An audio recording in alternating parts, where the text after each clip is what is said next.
ہم کو جی۔ ڈھونڈنے میں ٹائم لگے گا، لیکن ہر ایک کی مثال پہلے سے موجود ہے جس کی بنیاد پر انسان آگے بڑھا ہے. صحیح ہے. ہاں، یعنی جو میں سمجھا کنکلوژن لائن یہ ہوئی کہ جو عبادات کے سلسلے میں گریز کرنا یعنی پیچھے ہٹنا چاہیے، اور کوئی سوشل ٹائپ کی چیز ہو تو پھر اس میں جو لاجک کا جو استعمال کر ہاں سکتے ہیں. بالکل بالکل بالکل، کیونکہ عبادات بالکل ڈفرینٹ ہے، سوشل بالکل ڈفرینٹ ہے. اب جیسے ایک مثال بتا رہا ہوں، آپ کا ہاتھ کاٹنے کا ہاتھ، جیسے قرآن نے کہا نا وَلَكُمْ فِي الْقِصَاصِ حَيَاةٌ، قصاص کے قانون میں زندگی ہے. ٹھیک ہے، اب بتائیے قصاص میں تو ایک انسان کی جان مار رہے ہیں، آپ زندگی کیسے ہے؟ تو زندگی اس مفہوم میں ہے کہ ایک آدمی کے مارے جانے سے دوسرے ہزاروں لوگوں کی زندگیاں سیف ہوں گی. ٹھیک ہے، تو یہ اس کی لوجک سمجھ میں آ رہی ہے. ٹھیک ہے نا، قرآن نے خود بتائی ہے لوجک. اسی طرح ہاتھ کاٹنے میں، انسان کا ہاتھ کاٹا جائے چور کا، تو چور کا ہاتھ کیوں کاٹا جائے؟ کیونکہ ہاتھ کاٹنا ایک ایسا انسان کی زندگی میں سب سے زیادہ جو اس کو مدد پہنچتی ہے وہ اس کے ہاتھ سے، کھانے پینے رہنے اٹھنے بیٹھنے سب سے زیادہ. اور چوری میں بھی سب سے بڑا ایکشن جو ہے وہ ہاتھ کا ہے، پیر سے زیادہ ہاتھ کا ایکشن. لہذا ہاتھ کاٹو، اور سب سے زیادہ انسان کا جو عیب نظر آئے گا، گردن کاٹیں گے تو مر جائے گا، جو چیز اس کے عیب کو کبھی وہ چھپ نہیں پائے گی وہ ہاتھ ہے. ہاتھ کٹے گا تو ایک ہاتھ کٹنے سے یہ آئندہ ہزاروں لاکھوں لوگوں کے مال کو سیف کرے گا اور بہت سارے لوگوں کو چوری کرنے سے روکے گا. یہ لوجک سمجھ میں آتی ہے؟ سمجھ گئے نا آپ؟ تو ایسی لوجک ہم نکال سکتے ہیں. لیکن عبادات کے معاملے میں روزہ، نماز، زکوٰۃ، حج، جیسے روزے کے بارے میں لوگ کہتے ہیں بی پی آپ کا ٹھیک رہتا ہے، آپ کا شوگر لیول برابر رہتا ہے، اور آپ کو یہ فائدہ ہے، آپ کو میڈیکل فائدہ، جہاں عبادات میں شمار کیے عبادات ختم. شکریہ بہت بہت. جی، اور ایک سوال چیٹ باکس میں آیا تھا کہ جو طالب علم ہیں قرآن حفظ کر رہے ہیں، ایسے بچوں کی کفالت زکوٰۃ کے پیسے سے کی جا سکتی ہے کیا؟ یا اچھا ان کی یہ فیس، بتائیے کہ جی ان کی مدرسے کی فیس ہو یا ان کی اسکول کی جو فیس ہو، کیا وہ بھر دی جا سکتی ہے زکوٰۃ؟ اچھا، ایک بچہ انڈین اسکول 10th میں اسٹوڈنٹ ہے اور اس کی فیس نہ بھرنے کی وجہ سے اس کو اسکول سے نکال دیا ہے، تو اس کو زکوٰۃ نہیں دے سکتے؟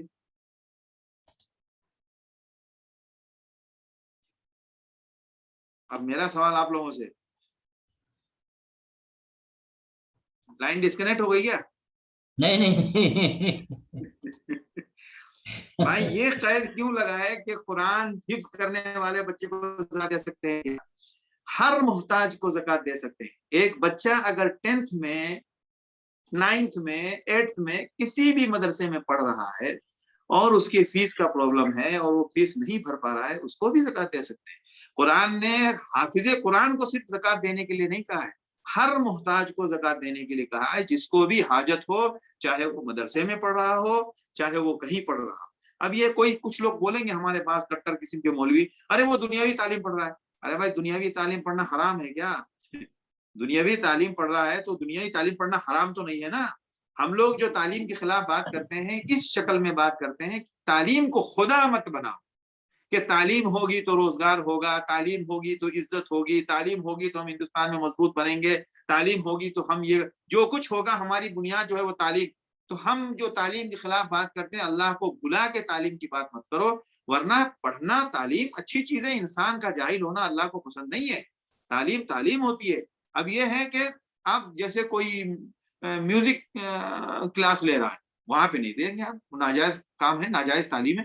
لیکن ایک بچہ اسٹوڈنٹ پڑھ رہا ہے، وہ سائنس پڑھ رہا ہے، وہ جغرافی پڑھ رہا ہے، وہ انگلش پڑھ رہا ہے، وہ ہندی پڑھ رہا ہے، اور وہ لینگویج پڑھ رہا ہے، اور وہ بایولوجی پڑھ رہا ہے، اور وہ کوئی میتھ میں ہے، کوئی سائنس میں ہے، کوئی کدھر ہے، کوئی انجینئرنگ میں ہے، اور یہ بچے پڑھ رہے ہیں. ظاہر سی بات ہے یہ حلال تعلیم ہے، اس کے ذریعے ان کا اپنے روزگار کے کا راستہ لگتا ہے، تو ان کو بھی دیا جا سکتا ہے. حافظ قرآن جو حفظ کر رہے ہیں ان کو بھی دیا جائے. جو بھی ضرورت مند ہے اور وہ بیچارے اپنا خرچہ نہیں پورا کر سکتے، بالکل زکوٰۃ دیں ان کو.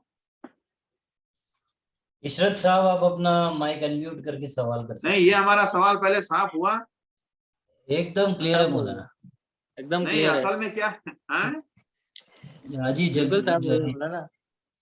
تاج الدین شیخ جو ہیں وہ جنہوں نے سوال کیے تھے، انہوں نے کہا کہ اوکے کلیئر ہے، سمجھ میں آ گئی بات ان کو. جی السلام اور علیکم. لوگوں کے لیے ہم صرف ایک آدمی کے لیے سوال نہیں، جواب ہمارا صرف ایک آدمی کے لیے نہیں ہوتا ہے.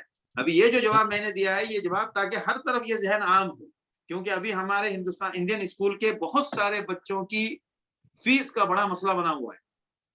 جو بیچارے دیندار ہیں, جو تعلیم کو تعلیم کے لیے پڑھ رہے ہیں اور تعلیم حاصل کر رہے ہیں, بہت سارے بچوں کی فیس کا بہت مسئلہ پیچیدہ بنا ہوا ہے. ہمیں تو سب کو بہت سارے لوگوں کے بارے میں معلوم ہے. تو اسی لیے ہم نے یہ بات کھل کر کہی کہ یہ ہر جگہ کیا جا سکتا ہے, یہ خالی مدرسے کے لیے نہیں ہے, زکوٰۃ محتاج کے لیے ہے. لیکن ان کے اگر والدین صاحب استطاعت ہوں اگر, تو یہ تو معلوم کرنا پڑے گا نا کہ ان کے پاس پیسہ ہے یا گولڈ ہے, تو پھر تو انہوں نے دینا چاہیے نا.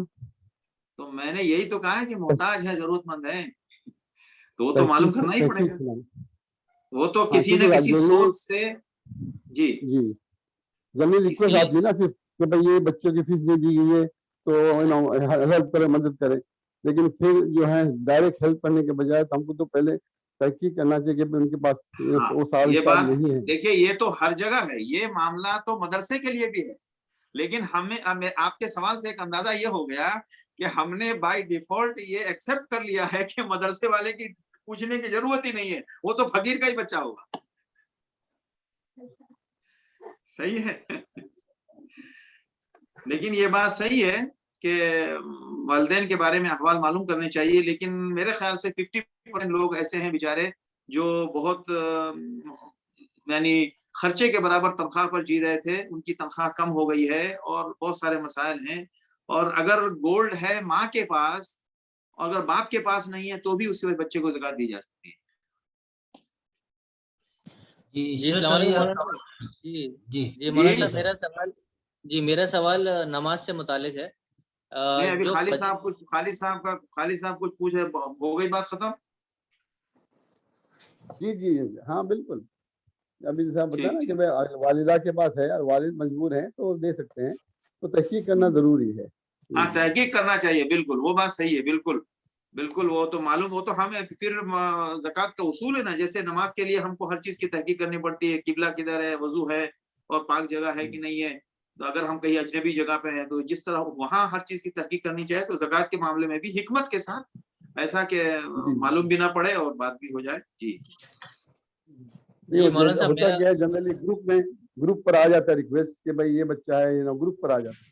تو جو گروپ انیشیٹ کرتے ہیں ان کا ذمہ داری ہے کہ وہ تحقیق کر کے پھر گروپ میں ڈالے کہ یہ ضرورت مند ہے, اس طریقے سے. ہاں, تو گروپ میں اس قسم کے گروپ میں ایک ایسا میسج چھوڑ دینا چاہیے بھائی, پہلے کسی کے بھی تقاضا ڈالنے سے پہلے ساتھی پہلے مطمئن ہو جائیں کہ ہاں یہ واقعی مستحق ہیں, تو میسج گروپ میں ڈالیں. یہ میسج چھوڑ دینا چاہیے. جی ٹھیک ہے, جزاک اللہ خیر. جی مولانا صاحب میرا سوال نماز سے متعلق ہے. جو فجر کی جو 2 سنت ہوتی ہے نا فرض سے پہلے, تو کیا ان کی بھی قضا ہوتی ہے؟ جیسے اگر ٹائم نہیں ہے ہمارے پاس, بالکل ایک دم لاسٹ ٹائم چل رہا ہے, وقت ختم ہونے والا ہے, فرض تو ہم نے پڑھ لیا, مگر اگر سنت نہیں پڑھی تو اس کے بعد میں اس کی قضا بھی پڑھنی ہوتی ہے کیا؟ ہاں, ظہر سے پہلے پڑھ لینا چاہیے, افضل ہے, کیونکہ وہ سنت بہت اہم ہے, تو پڑھنا چاہیے. اور اکثر علماء اس کے قائل ہیں اور پڑھتے بھی تھے. اور بہت سارے مسالک میں ہے نا کہ اگر امام کھڑا ہے, فجر کی جماعت کھڑی ہو گئی, تو فجر کی جماعت میں شامل ہو جاؤ اور وہ 2 رکعت نماز کے بعد دہراؤ. اور آپ صلی اللہ علیہ وسلم نے ظہر کی نماز, ظہر کی جو پہلے کی سنت ہے, ایک کچھ روایتیں ہیں جس میں یہ ہے کہ عصر کے بعد آپ نے اس کو دہرایا. تو اسی لیے کچھ سنتیں ایسی ہیں, اس میں سے خاص طور سے فجر کی سنت ایسی ہے کہ اگر اخیر وقت تھا تو ہم نے فرض پڑھ لی, اور اس سے ایسے موقع پر فرض ہی پڑھنا چاہیے جب 2 رکعت کا ٹائم ہو, اور وہ سنت کو بعد میں پڑھیں. لیکن ظہر کے بعد اس کی قضا نہیں ہے. ظہر گزر گئی, اب اس کی قضا کا وقت ختم ہے. علماء لکھتے ہیں کہ اس کی قضا کا ٹائم ظہر سے پہلے تھا. ٹھیک, اچھا. اور عصر کے ٹائم کوئی ہم قضا نماز کی دوسری قضا پڑھ سکتے ہیں؟ جیسے اگر عصر کے وقت قضا پڑھ سکتے ہیں, نفل نہیں پڑھ سکتے. عصر کی آپ نے اپنی نماز پڑھ لی, تو اس کے بعد کوئی بھی نفل پڑھنے کی اجازت نہیں ہے, لیکن کوئی قضا باقی ہے تو وہ پڑھ سکتے ہیں. اچھا ٹھیک ہے. اور دوسرا مولانا, یہ اپنا جو تہجد کی نماز ہوتی ہے نا, تہجد کی جو نماز ہوتی ہے, اس کی نیت کیا, مطلب یہ نفل نمازیں ہوتی ہیں نا, نفل کی طرح کی نیت کری جاتی ہے نا اس کی؟ ہاں, نفل نیت کریں, سنت دونوں ایک ہی بات ہے. اچھا, تو مطلب یہ 4 رکعت پڑھنی ہوتی ہے, 2 کتنے, مطلب منیمم 4 رکعت ہوتی ہے؟ کم سے کم 2 ہے, زیادہ سے زیادہ 8. 2 کم سے کم 2, زیادہ سے زیادہ 8. ٹھیک ہے, بہت شکریہ سلمان صاحب.